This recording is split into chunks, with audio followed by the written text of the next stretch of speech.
and Hegerty's baby reindeer moment, what really happened, and what her calm reveals. She told the story almost casually. No dramatic pause. No tears. Just and Hegerty, one of the sharpest minds on British television, recounting something that would have unsettled almost anyone, and doing it with the same dry composure she brings to the chaser's chair. That contrast is exactly why this story stuck with people. Here's what actually happened, in her own words. Back in 2012, not long after the chase started pulling in real audiences but before the chasers themselves became household names, and befriended a female fan. Somewhere along the way, she says, the signals got crossed. The woman didn't just admire her from a distance. She packed up her life in London and moved hundreds of miles north to Manchester, settling just 3 streets from where and lived. Sit with that for a second.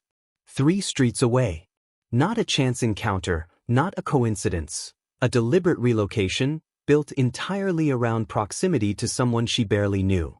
And herself drew the comparison before any journalist had to reach for it, describing the situation as reminiscent of Baby Reindeer, the Netflix drama that turned the words stalker and obsessive fan into part of the national conversation. But notice how carefully she qualified it. It was similar to Baby Reindeer, but not as bad, she said. That single sentence does a lot of work. It acknowledges the unease of the situation without inflating it into something more frightening than it was. It's honest without being sensational, which, frankly, is rarer than it should be when celebrities talk about being pursued. And that's really the heart of what makes this story worth sitting with.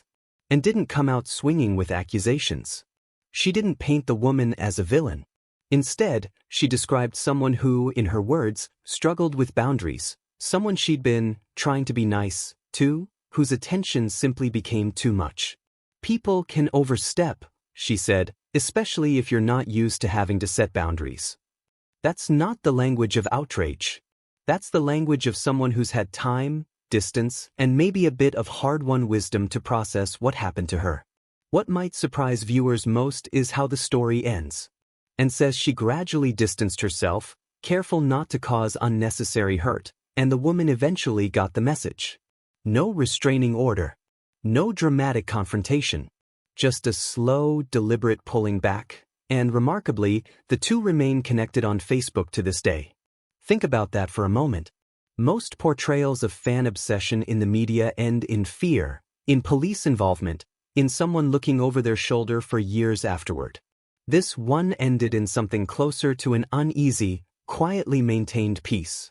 It's worth pausing on why and chose to share this now, years later, in a media landscape still processing the cultural aftershocks of Baby Reindeer.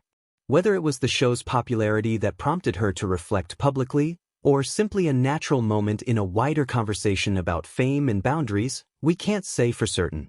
But there's a strong possibility that watching a drama built around real trauma gave her language, a cultural shorthand, to describe something she'd carried privately for over a decade.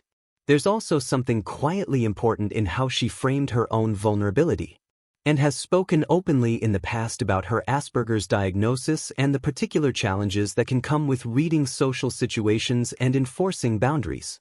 She didn't explicitly tie the two together in this interview, but for viewers who know her story, it's hard not to notice the through line. A woman who has spent years building a public persona defined by sharp, unshakable confidence, quietly admitting that boundaries haven't always come easily to her either. Online, reaction has leaned toward genuine sympathy rather than gossip. Fans have praised her honesty, her lack of self-pity, and the sheer normalcy with which she handled a situation that could easily have spiraled into something far worse. Many viewers noted that her matter-of-fact delivery says as much about her resilience as the story itself does.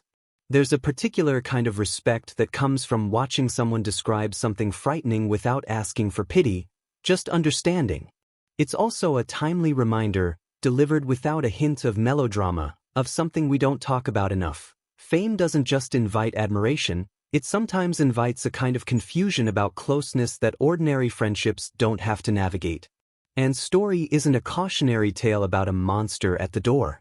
It's something quieter and, in some ways, more relatable, a story about the blurry, complicated line between kindness and boundaries, and how easily one can be mistaken for an invitation to cross the other.